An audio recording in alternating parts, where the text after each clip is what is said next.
नमस्कार दोस्तों, Hindi knowledge info में आपका स्वागत है। तो दोस्तों, भारतीय वायुसेना में चल रही लड़ाकू विमानों की कमी को पूरा करने के लिए क्या भारत को राफेल का F5 वेरिएंट खरीदना चाहिए? क्योंकि जब तक हमारा एम का बनकर तैयार नहीं हो जाता, तब तक हमें हवाई और परमाणु डिफेंस दोनों के लिए एक उन्नत फाइटर जेट की आवश्यकता होगी। वैसे तो हमारे पास फिलहाल राफेल है, लेकिन वो F4 स्टैंडर्ड का है। तो चलिए आज जानते हैं दोस्तों कि भारत को राफेल का F5 वेरिएंट लेना चाहिए या नहीं। लेकिन दोस्तों, वीडियो में आगे बढ़ने से पहले अगर चैनल को सब्सक्राइब नहीं किया है तो सब्सक्राइब करके बेल आइकन को प्रेस कर दीजिएगा, क्योंकि यहाँ पे आपको मिलेगी डिफेंस, फॉरेन पॉलिसी और फाइनेंस से जुड़ी महत्वपूर्ण जानकारी। चलिए दोस्तों, वीडियो में आगे बढ़ते हैं। भारतीय वायुसेना फिलहाल मुख्य रूप से दो समस्याओं का सामना कर रही है। उसमें से पहला तो यह है कि भारतीय वायुसेना के पास फिलहाल लड़ाकू विमानों की संख्या की कमी है, क्योंकि हमारी वायुसेना को 42 स्क्वाड्रनों की जरूरत है, जो घटकर 31 स्क्वाड्रन रह गई है। और उसमें से भी कुछ MiG-21 जैसे सोवियत टाइम के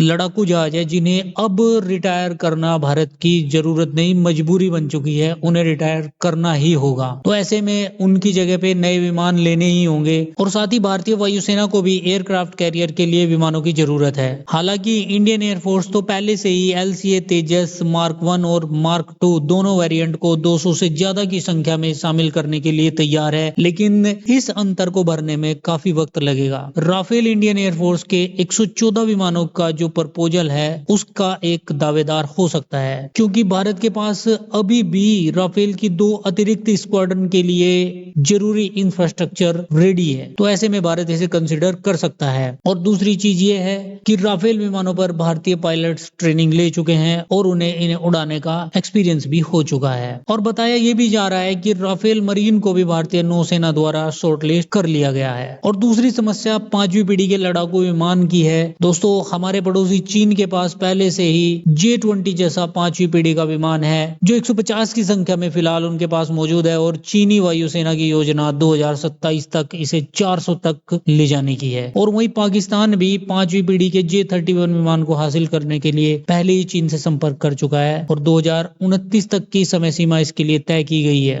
हालांकि पाकिस्तान ने कहा है कि उसने चीन के साथ 5वीं पीढ़ी के fighter jet J-31 double engine वाले स्टील्थ लड़ाकू विमान हासिल करने की योजना बनाई है। और दोस्तों, ऐसा करके उसकी योजना 5वीं पीढ़ी के फाइटर जेट हासिल करने की रेस में भारत से आगे निकलने की है। ये जो चीनी फाइटर जेट J-31 है, इसे साल 2014 में बनाया गया था, लेकिन हैरानी की बात यह है कि अभी तक इसे ना ही चीनी आर्मी और ना ही किसी और देश की सेना ने इसे खरीदा है। लेकिन इसके बाद भी पाकिस्तानी एयरफोर्स इसे शामिल करने के लिए तैयार है। हालांकि चीन ने यह नहीं बताया कि 2014 में बनने के बाद भी अभी तक किसी और देश या खुद चीनी एयरफोर्स ने अभी तक J-31 को शामिल क्यों नहीं किया है। क्या J-31 स्टील्थ लड़ाकू विमान में कोई दिक्कत है, और इसको लेकर सवाल खड़े हो रहे हैं। हालांकि इसमें कोई शक नहीं है कि चीनी फाइटर जेट खरीदने के बाद पाकिस्तान की एयरफोर्स की क्षमता में थोड़ा इजाफा हो जाएगा और कई फील्ड में भारत के खिलाफ इसे बढ़त भी हासिल हो जाएगी। लेकिन इससे पाकिस्तान को कुछ ज्यादा लाभ नहीं होगा, क्योंकि भारत के घरेलू 5वीं पीढ़ी के लड़ाकू विमान एमका की पहली उड़ान 2029 के आसपास होने की संभावना है और 2035 की शुरुआत में इसे भी इंडियन एयरफोर्स में शामिल किया जा सकता है। इसके डेवलपमेंट को भी 2 चरण में विभाजित किया गया है, मार्क 1 और मार्क 2। हालांकि भारत अमेरिकी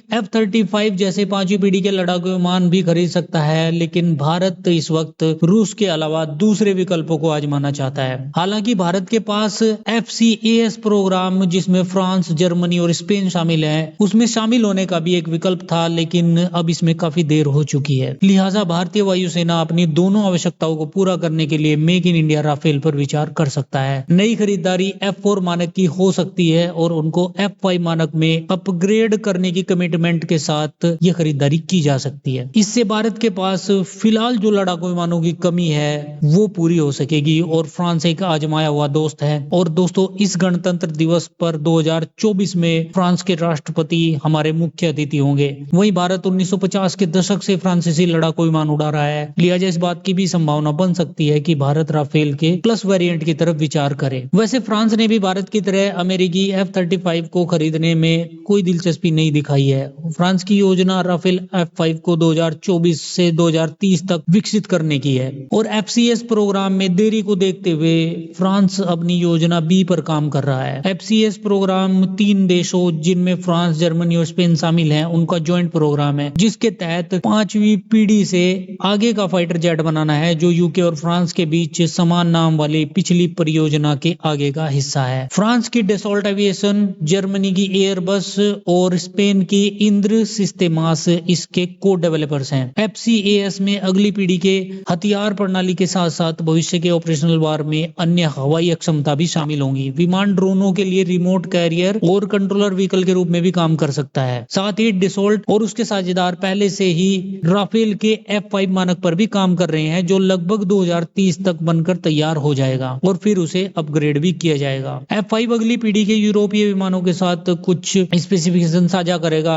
जैसे कि F5 मानक में नए सेंसर, हथियार और कम्युनिकेशन और कोलैबोरेशन करने की तेज और अधिक सुरक्षित अक्षमता होगी। विमान में एक बेहतर इलेक्ट्रॉनिक वॉरफेयर सूट होगा, जो लेटेस्ट जैमिंग सिस्टम और एंटी रेडिएशन हथियारों का उपयोग करके दुश्मन के डिफेंस को नष्ट करने की एडवांस अक्षमता से लैस होगा। यह मौजूदा स्पेक्ट्रा EW और जैमिंग सिस्टम का एक और अपग्रेड होगा, जो रडार जैमिंग, ECCM, इंफ्रारेड और रडार डिकॉय को जोड़ता है और विमान के चारों ओर एक प्रोटेक्टिव बबल भी बना देता है, जो फ्यूचर की एडवांस ग्राउंड अटैक करने वाली और एंटी एयरक्राफ्ट मिसाइल विकसित की जा रही हैं। और इसी तरह की जो लंबी दूरी की हवा से हवा में मार करने वाली मिसाइलें भी डेवलप हो रही हैं, वो भी राफेल F5 से दागी जा सकती हैं। राफेल F5 को Anglo French future cruise missile और फ्यूचर एंटीशिप मिसाइल को ले जाने के लिए भी डिजाइन किया जाएगा। F5 के लिए थेल्स RBE-2XG रडार की योजना बनाई गई है। ये रडार 140 डिग्री के एरिया को स्कैन कर सकता है और इसकी रेंज 200 किलोमीटर से ज्यादा है। रडार की हाई पावर इनपुट राफेल को मेटेओर जैसी लंबी दूरी की हवा से हवा में मार करने वाली मिसाइलों का उपयोग करने की कैपेबिलिटीज देती है। शुरुआत में F5 की डिलीवरी 2029 में शुरू करने की योजना बनाई गई थी, लेकिन अब ये प्रोजेक्ट थोड़ा लेट चल रहा है और 2027 में इस पर काम शुरू होने की संभावना है, लिहाजा इसकी डिलीवरी थोड़ा लेट हो सकती है। हालांकि आप सबका इस पर क्या मानना है? क्या भारत को फ्रांस, जर्मनी और स्पेन के साथ FCAS प्रोग्राम में शामिल होना चाहिए था, या राफेल F5 को खरीदकर अपना खुद का स्टील्थ M का प्रोग्राम ही आगे बढ़ाना ठीक रहेगा? कमेंट करके जरूर बताइएगा। Thank you so much for watching.